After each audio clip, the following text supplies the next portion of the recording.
మనమైతే ఈరోజు శ్రీరామయ్య మెస్కి అయితే ఇప్పుడైతే వచ్చాం. శ్రీరామయ్య మెస్కి లోపలికి వెళ్ళి టేస్ట్ ఎలా ఉందో ఒక పట్టు పట్టేద్దాం. మనం వచ్చిందే సాటర్డే, అందుకే ఈరోజు జనం చాలా ఎక్కువ మంది ఉన్నారు. మనమైతే పల్లె విందు భోజనం అయితే ఆర్డర్ ఇచ్చాం. విందులో అయితే ఎక్కువ వెరైటీస్ ఉన్నాయని ఆర్డర్ చేసాం. ఫస్ట్ ఒక బాదం పాలు ఇస్తారు. టేస్ట్ వచ్చేసరికి పర్లేదు. పెళ్లిలో స్టార్టింగ్ పెట్టేది ఏంటిది స్వీట్. మనం అందుకే స్వీట్ తో స్టార్ట్ చేసాం. స్వీట్ వచ్చేసరికి ఎక్కువ షుగర్ ఉన్న వల్ల పర్లేదు. వచ్చేసరికి చింతపండు పులిహార అయితే బాగుంది. వెజ్ పులావ్, ఆ పులావ్ లో రైతా వేసాడు.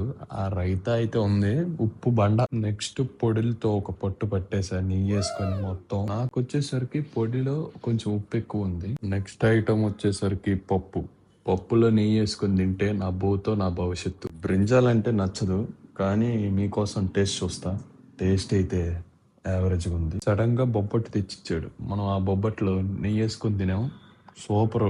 ఐటమ్ వచ్చేసరికి సాంబార్. టేస్ట్ వచ్చేసరికి ఓకేగా ఉంది. విజయవాడకు వచ్చి ఉలవచారు టేస్ట్ చేయకపోతే ఎలా? టేస్ట్ అయితే బాగుంది. ఐటమ్ వచ్చేసరికి పెరుగు పులుసులో కొంచెం ఉప్పు లేదు. ఐటమ్ వచ్చేసరికి పన్నీర్ గ్రేవీ తెచ్చిచ్చారు. ఆ పన్నీర్ గ్రేవీలో ఉప్పు లేదు. ఎందుకు తెచ్చారో వాళ్ళకే తెలియదు. నెక్స్ట్ ఐటమ్ వచ్చేసరికి పెరుగు ఒకటే బాగుంది అనిపించింది మీకు, మిగతా అన్ని పర్లేదు అనిపించింది. లాస్ట్ లో ఐస్ క్రీమ్ తెచ్చిచ్చారు.